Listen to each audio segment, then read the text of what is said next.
Hello, Microsoft team. Looking forward to the opportunity to showcase some of the early prototypes and ideas for how learning in specifically the LMS space can be disrupted. So, to level set, traditional learning and development looks like this. L&D strategists and subject matter experts and instructional designers put together course content. They author and package the content and they distribute it via an LMS. The minute that the content is done, packaged, and delivered, that content can already become out of date.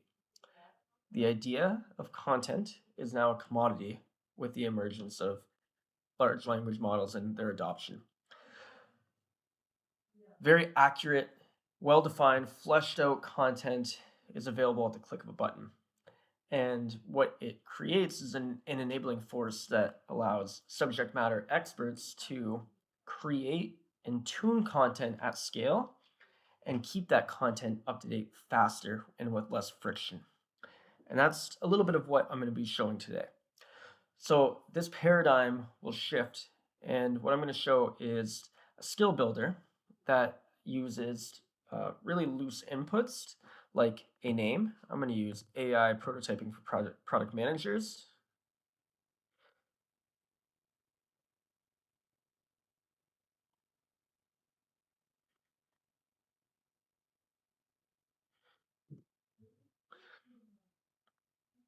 a description that will be what the content should be about.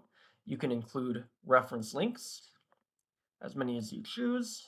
You can have supporting material. This could be uh, it could be PDFs.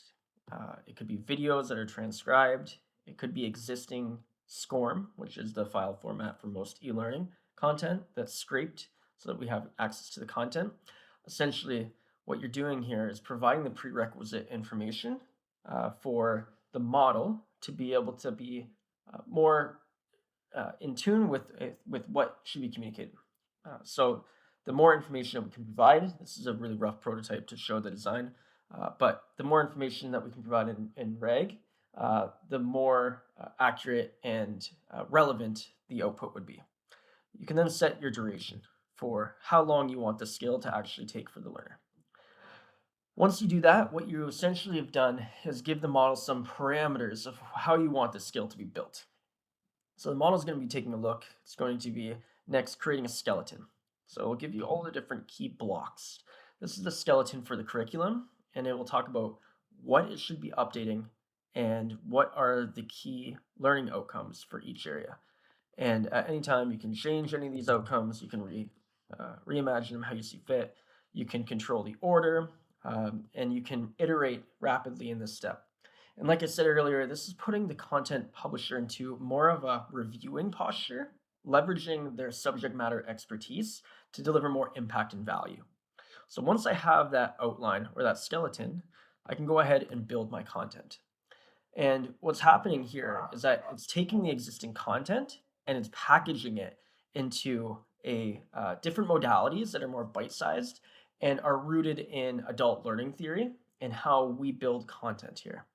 So you might have video lessons that are different videos. This is just a sample here. You might have just reading material or a scroll through course. You could have a knowledge check or quiz.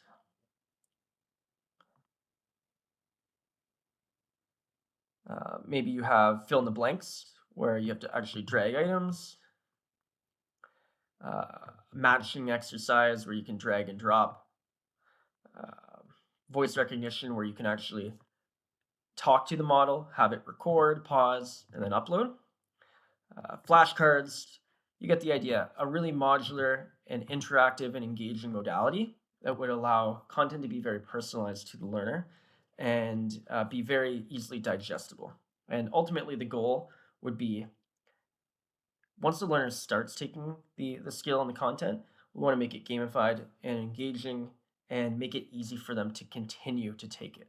So leveraging a lot of the philosophies that applications like Duolingo have, where they're more incentivized and gamified. However, We want to build a B2C base to be able to get subject matter experts contributing to the platform and build a foundation. But then ultimately, the goal would be to target B2B platforms, SMBs and mid market, to allow us to be able to scale and deliver value to organizations at scale, leveraging the foundation of the B2C base. So, like I said, it breaks down everything into these different categories with all of these different modalities or content items underneath. And then once you're done, you publish and you can deliver these to learners on the front end. So this is a rudimentary prototype that can help to illustrate the flow of the skill component, which would be one feature or monetization arm of the product. There would be other areas or opportunities to disrupt the learning space, and the startup or goal of the startup at a more macro level would be a wider have a wider or more broad scope than just skill building. But this is one example of many opportunities that we have to really make an impact on learning development as it exists today.